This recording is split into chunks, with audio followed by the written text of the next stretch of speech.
Good morning সবাইকে। সকালবেলায় উঠে জগন্নাথের যে মন্দিরের যে গেটটা আছে খুলেই তোমাদের দর্শন করালাম। এখানে জগন্নাথ বাবা বসে আছে, আর এই হচ্ছে জগন্নাথ বলরাম সুভদ্রা বসে আছে। এখানে বজরংবলী ভোলে বাবা আর এই যুগ। তো সকালবেলায় মালা চলে এসছে, ঠাকুরমশাই আর কিছুক্ষণ মধ্যেই আসবে, ঘরটা পরিষ্কার করে নিতে হবে। এখানে বাদাম ভিজিয়ে নিয়েছি, আজকে করব হচ্ছে ঘুগনি। মটর ভিজিয়েছি কালকে রাত্রে, এটাকে প্রেশারে দিয়ে দিয়েছি। আর এদিককার বাসি আসি কাজ আমি করে নিয়েছি। এটা আমার ডাইনিং টেবিলে থাকে, এটা আমি রোজ ধুই এভরিডে, কেন এটা ইউজ হয়, ছেলেমেয়েরা ইউজ করে, তো ধোয়া থাকলে আর চিন্তা লাগে না, ওরা ধোয় কি না ধোয় টেনশন থাকে না, তো আমি ধুয়ে রাখলে কোনো টেনশন থাকে না। এদিকে এদের জারগুলো যে নিয়ে এসেছিলাম সেগুলোও রোজ ধুই, এভরিডে ধোয়া হয়, জল ভরে রাখবো।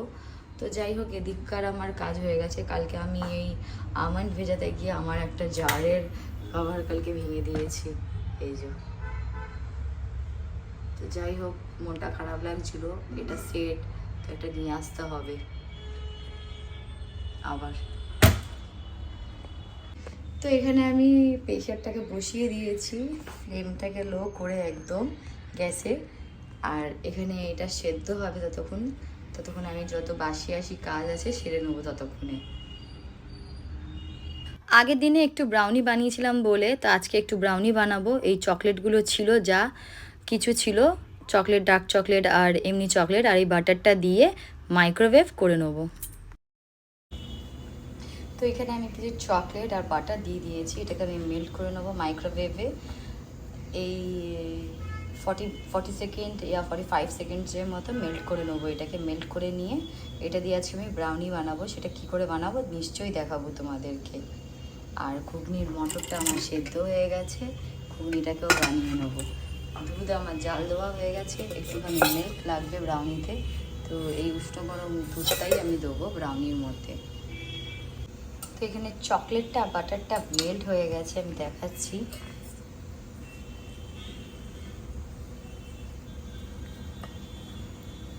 এটার মধ্যে মিল্ক পড়বে, তো আরও মেল্ট হয়ে যাবে এটা। আমি একটু উষ্ণ গরম মিল্ক দেবো এর মধ্যে। তো আমি এর মধ্যে মিল্ক দিয়ে দিয়েছি এখানে।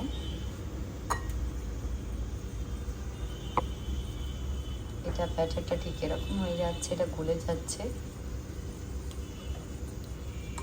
চকলেটটা আরও গলে যাবে।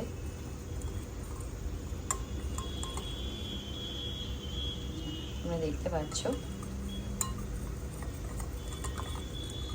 ফাইনভাবে মেল্ট হয়ে গেছে একদম, এটা দরকার ছিল।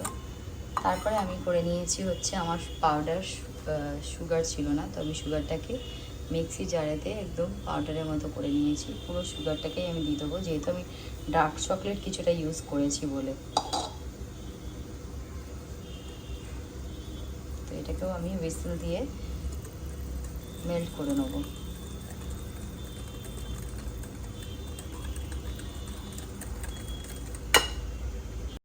এখানে দিয়ে দিচ্ছি কোকো পাউডার, সেটাকে ছেনে নিচ্ছি।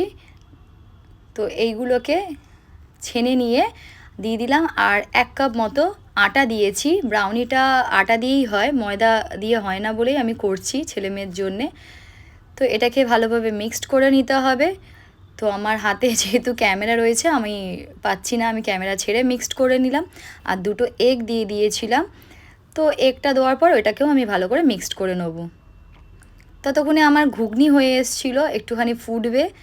তো ঘুগনিটা আমি পাতলাই করেছিলাম, এত গরম পড়েছে, তো কেউ মুড়ি দিয়ে, কেউ পাউরুটি দিয়ে খাবে। তো অভিজিতের ব্রেকফাস্টটাও আমি বেড়ে নিয়েছি, 2টো এগ, ড্রাই ফ্রুটস বা বাটার দিয়ে টোস্ট, আর হচ্ছে ঘুগনি। আর এখানে আমি মাইক্রোওয়েভ করে দিয়েছি আমার ব্রাউনিটা। অনুষ্কা দিয়ে চলে গেছে, প্র্যাকটিস হয়ে গেছে অনুষ্কা। তো এখানে আর একটুখানি ডাস্ট সুগার ছিল, সেটাকে ওপরে একটু ছড়িয়ে দিয়েছিলাম, তো দেখলাম যে বেশ ভালো লাগছে দেখতে। এই হচ্ছে আমার ব্রাউনি। তো এটা প্রচুর গরম আছে, আমি বের করতে পারছি না, কিছুক্ষণ পর বের করে দেখাচ্ছি। এই আমি বের করে নিয়েছি, আর এই যে সাইড দিয়ে ফেটে গেছে, মানে এটা পুরো কুকড হয়ে গেছে। এখন এটা খাওয়া যাবে কিছুক্ষণ ফ্রিজে রাখার পর। আজকে উচ্ছে আলু ভাজা করেছিলাম, এদিকে চিংড়ি মাছ ভাজবো বলে পেঁয়াজ আর টমেটো একসঙ্গে ভেজে নিচ্ছি। চিংড়ি মাছের তরকারি করব, এটা আদা রসুন বেটে নিয়েছি। আর হচ্ছে ট্যাংরা মাছ হবে। তো আলু কাটা আছে, টমেটো কাটা আছে, আর ট্যাংরা মাছে নুন হলুদ মাখানো আছে, চিংড়ি মাছেও নুন হলুদ মাখানো আছে। তো এবার চিংড়ি মাছের তরকারিটা তাড়াতাড়ি করে নিই। তো এখানে চিংড়ি মাছের তরকারিটা মোটামুটি হয়ে এসছে। একটু আলু আলু দিইনি, চিংড়ি মাছের একটুখানি গ্রেভি করেছিলাম ছেলে মেয়ে খাওয়ার জন্যে। তারপরে আমাদের রাত্রিবেলার একটা ডিনারের ইনভিটেশন ছিল। আজকে পামেলার বার্থডের খাওয়া দাওয়া ছিল। তো পামেলা আমাদেরকে খাওয়াবে হচ্ছে হায়াতে। তো আমি কোনোদিন হায়াতে যাওয়া হয়নি। আইটিসি গেছি, JW ম্যারিট গেছি, বাট হায়াতে যাওয়া হয়নি। আমাদের মনোজদা নিয়ে যাচ্ছে। এখন আমরা যাচ্ছি সিটি সেন্টার 1। সিটি সেন্টার 1 থেকে পামেলার জন্য আমার কিছু কেনা হয়নি, তার জন্য একটা গিফট কিনবো। আমি, অনুষ্কা, অভিরাজ বেরিয়ে গেছি। অভিজিৎ ওখান দিয়ে সন্তোষদার সাথে যাবে। তো আমরা সিটি সেন্টার থেকে পামেলার জন্য গিফট কিনে নিয়েছি। একটা ঘড়ি কিনেছি, সেটা দেখাতে পারলাম না। আর এদিকে সিটি সেন্টার 1-এ দাঁড়িয়ে রয়েছি, মনোজদা এসে আমাদের ছেড়ে দেবে। তো এখানে সিটি সেন্টার 1 থেকে হায়াতে যেতে বেশিক্ষণ টাইম লাগে না। তো আমরা চলে এসেছি।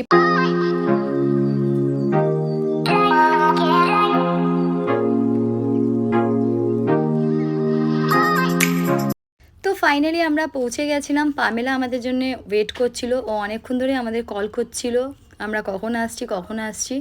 তো যাই হোক, আমরা ফাইনালি পৌঁছে গেছিলাম। আর এই যে দুজনকে পেয়ে গেছে, ওরা বেশি হ্যাপি। ওদের জন্যই আজকে বেশি করে এই গেট টুগেদার একটা রাখা। তো পামেলার যে গিফটটা ছিল আমরা দিয়ে দিয়েছি, পামেলার খুব পছন্দ হয়েছে। আর এখানে অভিরাজ যত পারছে ও দিদিকে খাওয়াচ্ছে। যেই খাবারগুলো ও নিজে খেতে পারছে না সেগুলো অনুষ্কাকে খাওয়াচ্ছে। আর এখানে আমরা ওয়েট করছিলাম, আমিও ওয়েট করছিলাম অভিজিতের জন্যে। তো অভিজিৎ ফাইনালি চলে এসেছিলো। আর এখানে আমরা মেন কোর্স খাওয়া হয়ে গেছিলো আমাদের। তারপরে আমরা কিছু ডেজার্ট নিয়ে নিয়েছিলাম। অনেক রকম ভ্যারাইটি ডেজার্ট ছিল এখানে। তো কিছু আমার ভালো লেগেছে, কিছু ভালো লাগেনি। তো সবচেয়ে বড় কথা হচ্ছে আমরা একটা দিন বেরাতে পারলাম। অনেকক্ষণ টাইম স্পেন্ড করলো অভিরাজ কেয়ানের সাথে। কেয়ান আর অভিরাজ খুব ভালো রিলেশন ওদের দুজনের। এই যে দেখেই বুঝতে পারছো, অভিরাজ ছাড়লেই ও দুষ্টুমি এখানে শুরু করবে। তো ওকে আটকে রাখা খুব মুশকিল ছিল। তো অভিরাজের সাথেই ও একমাত্র ঠিক ছিল। আর কারোর কাছে কিছুই শুনছে না, কারোর কথা শুনছে না, এই যে বদমাইশি চলছে।